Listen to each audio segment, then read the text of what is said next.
O abençoado último dia da festa dos tabernáculos chegou. Quando Deus veio a esta terra há 2000 anos, Ele nos despertou no último dia da festa dos tabernáculos, dizendo: se alguém tem sede, venha a mim. Vamos ver essa cena no Evangelho de João, capítulo 7. No Evangelho de João, capítulo 7, versículo 37, está escrito: no último dia, o grande dia da festa. Podemos ver que a festa aqui está se referindo à festa dos tabernáculos quando lemos desde o capítulo 7, versículo 1, certo? No último dia, o grande dia da festa, ou seja, no último dia da festa dos tabernáculos, levantou-se Jesus e exclamou: se alguém tem sede, venha a mim e beba. Como podemos ver aqui, há cerca de 2000 anos, Jesus veio sozinho como Salvador na época do Filho e disse: se alguém tem sede, venha a mim e beba. Ele disse: venha a mim. Nesta última época, a época do Espírito Santo, Ele não proclama a mesma mensagem sozinho. Quem está proclamando com Ele? De acordo com o livro do Apocalipse, capítulo 22, versículo 17, o Espírito e a noiva são aqueles que estão proclamando, dizendo: se alguém tem sede, venha a mim. Para receber a eterna água da vida, o povo de Deus tinha que ir a Jesus há 2000 anos. Porém, agora, na época do Espírito Santo, podemos receber o Espírito Santo e a água da vida, da graça, quando formos ao Espírito e à noiva. É por isso que Deus nos ensina através do Evangelho de João, capítulo 7, e do livro do Apocalipse, capítulo 22. Vamos continuar com o versículo 38. Quem crer em mim, como diz a Escritura, do seu interior fluirão rios de água viva. Isto ele disse com respeito ao Espírito que haviam de receber os que nele crescem. Aqui, Deus nos deu a palavra da promessa: quem crer em mim, a água da vida fluirá nele. Vamos ver a mesma cena no livro do Apocalipse, capítulo 22. No capítulo 22, versículo 17, está escrito: o Espírito e a noiva dizem: vem. Aquele que ouve, diga: vem. Aquele que tem sede, venha. E quem quiser, receba de graça a água da vida. Aqui está escrito: o Espírito e a noiva dizem: vem. Assim como Jesus chamou a humanidade no último dia da festa dos tabernáculos, há 2000 anos, o apóstolo João viu a revelação do Espírito e da noiva, chamando a humanidade nesta época. É por isso que o Pai Celestial deu esse ensinamento aos filhos celestiais. O pré-requisito para receber o Espírito Santo é conhecer a Deus. Na época do Filho, deviam conhecer e crer em Jesus. Porém, na época do Espírito Santo, para completar o significado da festa dos tabernáculos, devemos conhecer e ter fé no Pai Celestial e na Mãe Celestial, que são o Espírito e a noiva. Quando aumentamos a nossa fé no Pai e na Mãe em 100%, todos nós não testemunharemos a incrível obra do Espírito Santo? Vamos para o Evangelho de João, capítulo 20, e leiamos o versículo 19 juntos. Ao cair da tarde daquele dia, o primeiro da semana, trancadas as portas da casa onde estavam os discípulos com medo dos judeus, veio Jesus, pôs-se no meio e disse-lhes: paz seja convosco. E, dizendo isto, lhes mostrou as mãos e o lado. Alegraram-se, portanto, os discípulos ao verem o Senhor. Disse-lhes, pois, Jesus outra vez: paz seja convosco. Assim como o Pai me enviou, eu também vos envio.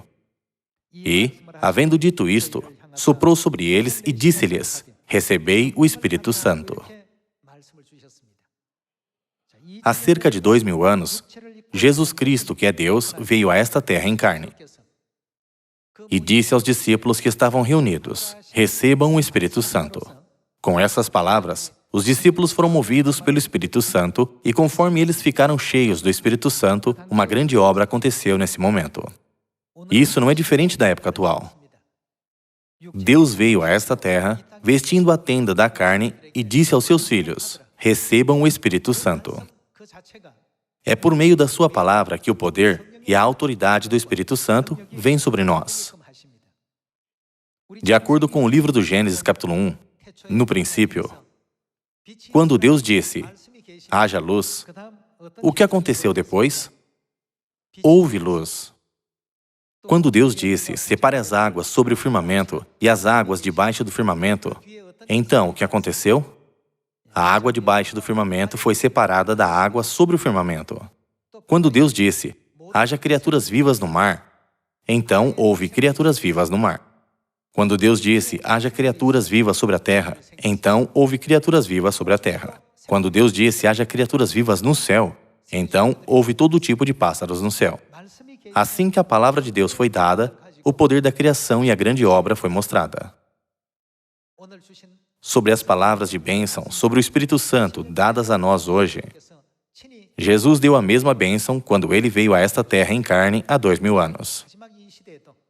Nesta última época, as mesmas palavras de bênção foram dadas aos filhos que têm fé no Pai e na Mãe. Há aqueles que creem que essas palavras certamente serão cumpridas e agem de acordo. E também há aqueles que não creem. De acordo com a sua fé será feito. Na montanha, Jesus se revelou para Pedro, João e Tiago por meio da transfiguração. Sua cabeça e seu cabelo eram brancos como a lã, e seus olhos eram como fogo ardente. Seus pés brilhavam como bronze na fornalha. Aos que criam, Ele mostrou a luz da glória que não podia ser descrita em palavras. Porém, para aqueles que não acreditavam, Ele sempre pareceu fraco e frágil. E Ele mostrou coisas que tornava difícil para eles terem fé nele. Aos que criam, mais e mais coisas eram dadas que os faziam crer. É por isso que Deus sempre colocava Pedro, João e Tiago nessas situações e circunstâncias para que eles pudessem crer nele cada vez mais. Por outro lado, Ele nunca colocou Judas Iscariotes nessas situações. Por quê? Porque Judas seguia Jesus com dúvidas. Mesmo que ele seguisse Jesus, já que ele tinha dúvidas, ele não pôde ver a sua divindade. Jesus deu todas essas palavras de bênção aos seus discípulos, dizendo, recebam o Espírito Santo. Porém, se houvesse algum discípulo que pensasse, essas palavras de bênção são apenas palavras, ele nunca poderia experimentar o dom do Espírito Santo ou testemunhá-lo. Porém, os discípulos que acreditavam nessas palavras de bênçãos e realizavam a missão, realizaram a milagrosa obra de salvar 3.000 ou 5.000 almas em um dia, não é? Isso pode ser visto como resultado de crer em Deus ou não. É por isso que Deus Pai disse, conhecer a Deus é o pré-requisito mais importante para receber o Espírito Santo. Esse é um dos motivos do porquê Deus enfatizou o fato de que devemos conhecer e compreender a Deus. Então, qual é a origem da festa dos tabernáculos que estamos guardando hoje? Essa não é a festa comemorativa da construção do tabernáculo? O tabernáculo pode ser chamado de santuário.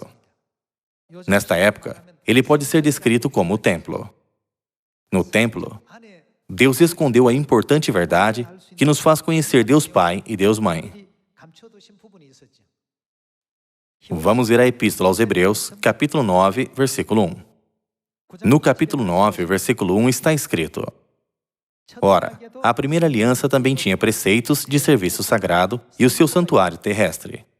Com efeito, foi preparado o tabernáculo, cuja parte anterior, onde estavam o candeeiro e a mesa e a exposição dos pães, se chama o Santo Lugar. Por trás do segundo véu, se encontrava o tabernáculo que se chama o Santo dos Santos, ao qual pertencia um altar de ouro para o incenso e a arca da aliança, totalmente coberta de ouro, na qual estava uma urna de ouro contendo maná, o bordão de Arão, que floresceu e as tábuas da aliança, e sobre ela, os querubins de glória que, com a sua sombra, cobriam o propiciatório.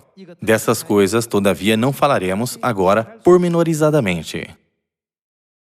A Epístola aos Hebreus, capítulo 9, explica sobre o santuário. No santuário, a primeira sala, que é o santo lugar, e a segunda sala, o Santo dos Santos, são conectados como um. Um véu separa a primeira sala e a segunda sala. sobre o santo lugar que está na frente e o Santo dos Santos que está atrás, há algo que Deus quer ensinar aos seus filhos na época do Espírito Santo.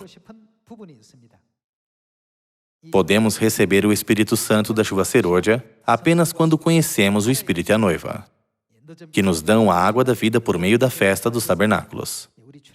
Então, vamos ver o Santo dos Santos no capítulo 25 do livro do Êxodo, através do evento comemorativo da construção do tabernáculo. Vamos para o livro do Êxodo, capítulo 25, versículo 9.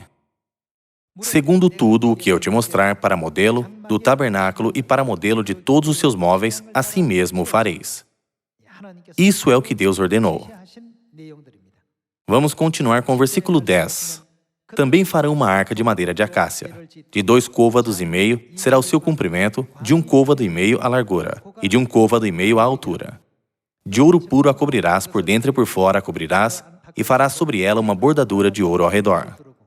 Fundirás para ela 4 argolas de ouro e as porás nos 4 cantos da arca, 2 argolas num lado dela e 2 argolas no outro lado. Farás também varais de madeira de acácia e os cobrirás de ouro. Meterás os varais nas argolas aos lados da arca, para se levar por meio deles a arca. Os varais ficarão, onde? Nas argolas da arca e não se tirarão dela. E porás na arca o testemunho que eu te darei. Farás também um propiciatório de ouro puro, de 2 côvados e meio será o seu comprimento, e a largura de 1 côvado e meio. Farás 2 querubins de ouro batido os farás, nas 2 extremidades do propiciatório. Um querubim na extremidade de uma parte e o outro na extremidade da outra parte. De uma só peça com o propiciatório fareis os querubins nas 2 extremidades dele. Os querubins estenderão as asas por cima, cobrindo com elas o propiciatório. Estarão eles de faces voltadas uma para a outra, olhando para o propiciatório. Porás o propiciatório em cima da arca e dentro dela porás o testemunho que eu te darei. Ali virei a ti e de cima do propiciatório, do meio dos 2 querubins que estão sobre a arca, do testemunho, falarei contigo acerca de tudo o que eu te ordenar para os filhos de Israel. Onde a arca da aliança foi colocada? Ela não foi colocada na primeira sala, no santo lugar. Então, onde ela foi colocada? Ela foi colocada no Santo dos Santos. Como o Santo dos Santos se parece? Sobre isso, vamos ver o ensinamento do primeiro livro dos Reis, capítulo 6, versículo 16. No capítulo 6, versículo 16 está escrito: Da mesma sorte, revestiu também os 20 côvados dos fundos da casa com tábuas de cedro, desde o soalho até ao teto. E esse interior ele constituiu em santuário, a saber, o Santo dos Santos.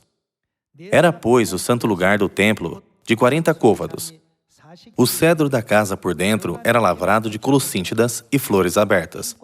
Tudo era cedro, pedra nenhuma se via. No mais interior da casa, preparou o Santo dos Santos para nele colocar a arca da aliança do Senhor.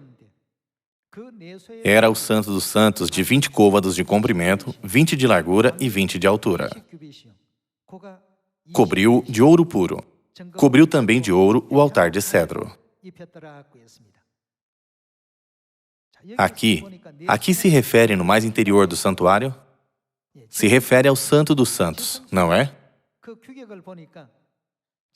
Vejamos as dimensões do Santo dos Santos. O seu comprimento é de 20 côvados. A sua largura é de 20 côvados.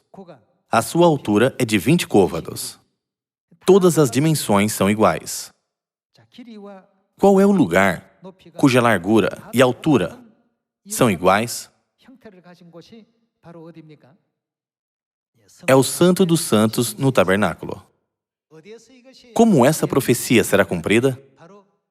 Essa profecia será cumprida por meio de Jerusalém, que desce do céu.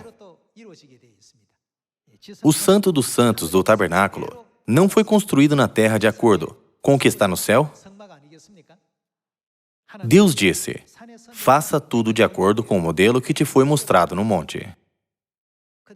Quando ele foi construído conforme foi mostrado, o Santo dos Santos teve o mesmo comprimento, largura e altura. O tabernáculo não foi criado por Moisés. Quando ele construiu de acordo com o que Deus mostrou a ele, o comprimento, a largura e a altura eram iguais. E também quando o Santo dos Santos foi construído na época de Salomão, o comprimento, a largura e a altura eram iguais. Então, por que Deus criou o Santo dos Santos assim? Simplesmente guardar a festa não foi o único motivo para Deus ter nos dado a festa dos tabernáculos. Por meio dessa festa, Deus quer ensinar aos seus filhos o significado do tabernáculo e o significado do Santo dos Santos no tabernáculo. Vamos para o livro do Apocalipse, capítulo 21. No capítulo 21, versículo 9, está escrito: Então, veio um dos 7 anjos que tem as 7 taças cheias dos últimos 7 flagelos, e falou comigo, dizendo: Vem, mostrar-te a noiva, a esposa do Cordeiro. De acordo com o livro do Apocalipse, capítulo 22, versículo 17, o que a noiva dá? Ela dá a água da vida, ou seja, as águas vivas. Na época do Espírito Santo, ouvimos a voz nos chamando: Venha. Não precisamos saber quem é ela para que possamos ir até ela? Está escrito: Quem crer em mim, uma fonte da água da vida fluirá nele. Não precisamos saber quem é ela para que possamos crer nela? Precisamos saber quem é ela para podermos encontrá-la. É por isso que há 2000 anos, Deus ensinou aos seus filhos sobre a Mãe Jerusalém Celestial, que é a realidade do Santo dos Santos, por meio da questão do santuário. Vamos ler o versículo 9 de novo. Então veio um dos 7 anjos que tem as 7 taças cheias dos últimos 7 flagelos e falou comigo, dizendo: Vem, mostrar-te a noiva, a esposa do Cordeiro. E me transportou em espírito até a uma grande e elevada montanha e me mostrou o que o anjo mostrou a ele: a santa cidade, Jerusalém, que descia do céu da parte de Deus, a qual tem a glória de Deus. O seu fulgor era semelhante a uma pedra preciosíssima, como pedra de jaspe cristalina. Tinha grande e alta muralha, 12 portas e, junto às portas, 12 anjos, e sobre elas nomes inscritos, que são os nomes das 12 tribos dos filhos de Israel. 3 portas se achavam a leste, 3 ao norte, 3 ao sul e 3 a oeste. A muralha da cidade tinha 12 fundamentos, e estavam sobre estes os 12 nomes dos 12 apóstolos do Cordeiro. Aquele que falava comigo tinha por medida uma vara de ouro para medir a cidade, as suas portas e a sua muralha. A cidade é quadrangular. Como eram as medidas? De comprimento e largura iguais. E mediu a cidade com a vara até 12.000 estádios. Como era o comprimento, a largura e a altura? O seu comprimento, largura e altura são iguais. Como estudamos o santuário, quais são as dimensões do Santo dos Santos quando lemos no primeiro livro dos Reis, capítulo 6, versículo 18? O comprimento, a largura e a altura eram iguais. Está escrito no livro do Apocalipse, capítulo 21, que as dimensões são tão larga e alta quanto longa. Assim, a Bíblia descreve que a Jerusalém é tão larga e alta quanto longa. Exatamente como Deus criou no Antigo Testamento. O apóstolo João viu o mesmo design de Jerusalém na Revelação. O anjo disse: Te mostrarei a noiva, a esposa do Cordeiro. E mostrou a ele o Santo dos Santos. Ele chamou a cidade de Jerusalém. Deus usou expressões diferentes através de muitos versículos na Bíblia para explicar claramente sobre a noiva escrita no versículo. O Espírito e a noiva dizem: Vem. Vamos continuar com o capítulo 21, versículo 2. Vi também a cidade santa, a nova Jerusalém que descia do céu da parte de Deus. Onde está essa Jerusalém? A Jerusalém está no céu. A Bíblia diz: a Jerusalém no céu tem o mesmo comprimento, largura e altura. Jerusalém tem as mesmas dimensões que o Santo dos Santos. Então, devemos saber e entender claramente como Jerusalém está relacionada com a nossa salvação nesta época, não devemos? A Epístola aos Gálatas dá a resposta para essa pergunta. Vamos para a Epístola aos Gálatas, capítulo 4, versículo 26. Mas a Jerusalém lá de cima é a mesma Jerusalém que vimos no livro do Apocalipse, capítulo 21. A Jerusalém é livre, a qual é nossa mãe. O santo lugar e o santo dos santos, no Antigo Testamento, foram usados para descrever a Mãe Celestial. Por que Deus criou o santo dos santos, que tem o mesmo comprimento, largura e altura, como uma cópia no Antigo Testamento? Quem aparece no livro do Apocalipse, capítulo 21, que Deus quer que conheçamos? Ele queria ensinar aos seus filhos sobre a existência da Mãe Celestial, que é a Jerusalém. Quando formos para a Mãe Celestial, o que será dado a nós? Se alguém tem sede, venha a mim e beba. O Espírito e a noiva dizem, vem. Portanto, aqueles que entendem, compreendem e creem corretamente em Deus Pai, que é o Espírito Santo, e na Mãe Celestial, que é a noiva, certamente receberão a bênção do Espírito Santo da chuva serôdia. Devemos firmemente crer que todas as palavras de Deus serão cumpridas. Há cerca de 2000 anos, Jesus disse aos seus discípulos, recebam o Espírito Santo. Os discípulos que creram nas palavras do Espírito Santo receberam todo o poder do dom do Espírito Santo e desempenharam um grande papel em pregar o Evangelho, não é? A cada ano, no último dia da festa dos tabernáculos, a Mãe Celestial diz aos seus filhos, recebam o Espírito Santo, por meio de sua oração e de suas palavras. Agora, podemos dizer que encontramos a Mãe Jerusalém celestial, que é a realidade do Santo dos Santos. Devemos crer firmemente que cada palavra que vem da Mãe Celestial é a água da vida. E devemos ter a convicção de que podemos entrar no eterno reino dos céus quando obedecermos às suas palavras e a seguirmos por onde quer que ela nos guie. Então, sobre o santuário, vamos para o livro de Ezequiel, capítulo 47, e confirmemos mais uma vez, já que esse capítulo também está relacionado com Jerusalém. Vamos para o capítulo 47, versículo 1. Depois disto, o homem me fez voltar à entrada do templo de Jerusalém. E eis que saíam águas de debaixo do limiar do templo, para o oriente, porque a face da casa dava para o oriente, e as águas vinham de baixo do lado direito da casa, do lado sul do altar. A água que sai do templo é a água da vida. Vamos continuar com o versículo 2. Ele me levou pela porta do norte e me fez dar uma volta por fora, até a porta exterior que olha para o oriente, e eis que corriam as águas ao lado direito. Saiu aquele homem para o oriente, tendo na mão um cordel de medir. Mediu 1000 côvados e me fez passar pelas águas, águas que me davam pelos tornozelos. Mediu mais 1000 e me fez passar pelas águas, águas que me davam pelos joelhos. Mediu mais 1000 e me fez passar pelas águas, águas que me davam pelos lombos. Mediu ainda outros 1000, e era já um rio que eu não podia atravessar, porque as águas tinham crescido, águas que se deviam passar a nado, rio pelo qual não se podia passar. Nesse versículo, está simplesmente escrito, a água que flui do santuário se tornou um rio. Mas essa água também é mencionada no livro do Apocalipse, capítulo 22. É revelado que essa água é o rio da água da vida. Na Bíblia, todas as palavras estão conectadas e têm seus versículos pares. Vamos continuar com o versículo 6. E me disse, viste isto, filho do homem? Então me levou e me tornou a trazer à margem do rio. Tendo eu voltado, eis que à margem do rio havia grande abundância de árvores, de um e de outro lado. Então me disse, estas águas saem para a região oriental e descem a campina, e entram no Mar Morto, cujas águas ficarão saudáveis.